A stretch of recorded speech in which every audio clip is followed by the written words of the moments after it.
So white bagging medication is when you buy the drug itself from one source and then have another source infuse that drug. Oftentimes when the patient goes to a hospital to have an infusion or a drug administered, there's that claim is going to come with quite a bit of a markup on the drug itself, even if the health system is purchasing it for a much, much lower rate than what they would bill the plan for. So that is one of our strategies for our patients that are on routine infusions, whether it's every 2 months or 6 months. We always look to see, would it be most cost effective to white bag or source that drug from one of our international sources, and then work with one of our preferred providers to actually administer it for them.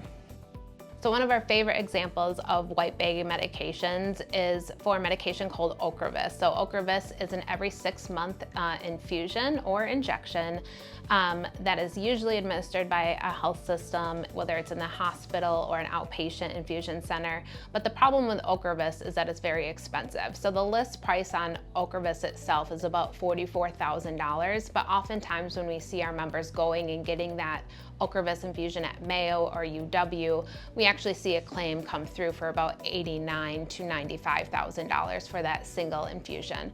When we work with our partners for both administering it and sourcing the drug, we can actually get the patient the medication they need, that Ocrevus, the same drug that they would get at the health system, but it's going to cost the plan in total about $35,000. For white bagging, we have done that in a variety of different ways, but one way that I've done it recently is when we're working on a patient assistance program application, which is a free drug program through the drug manufacturer.